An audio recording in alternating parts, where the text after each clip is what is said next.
This is the past tense or the past simple. Sometimes you will hear it as past tense and other times as past simple. It's the same tense. The past tense or the past simple in many languages could have two translations. Be careful. When it is followed by an exact point of time, it's this sentence: I went to the cinema last night. So on your own languages, try and find the translation for went. I went to the cinema last night. Went is the past tense of go. The point of time is given last night, but there are other cases when it is not followed by an exact point of time. So I often went to the cinema when I was little.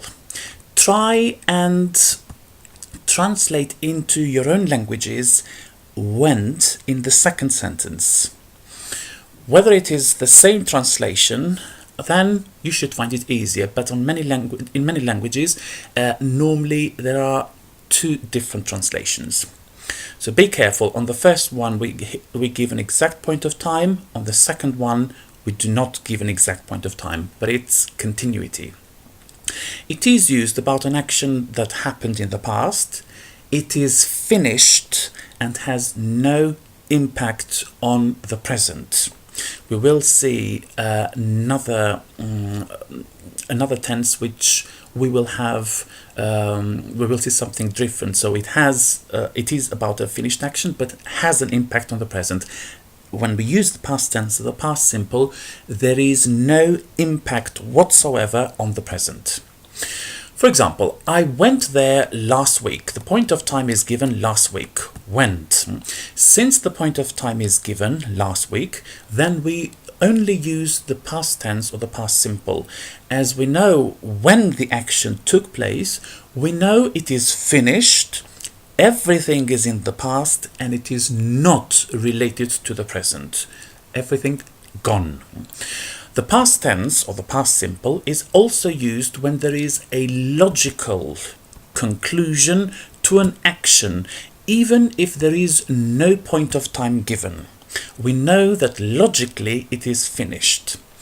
Be careful, because on this point students always make mistakes. Look at the example below. I studied at Islington College. Now, I'm talking about years ago.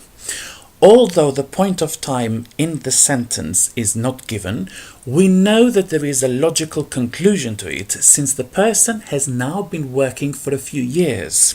So it's not in college anymore.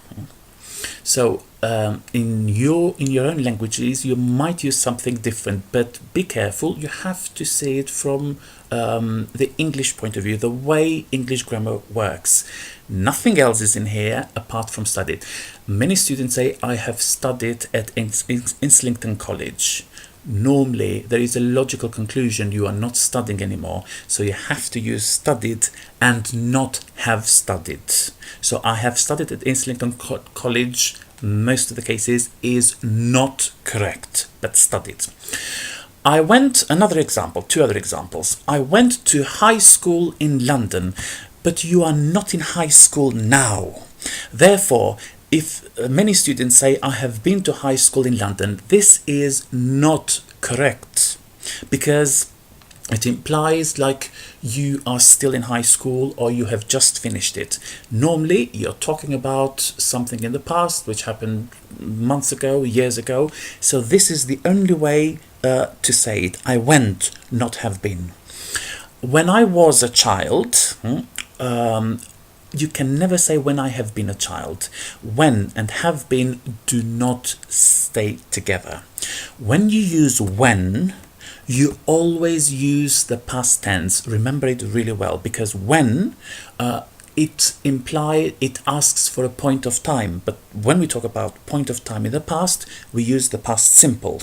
So when and have been, have arrived, have gone do not go together, never. So be careful with when, use only the past simple.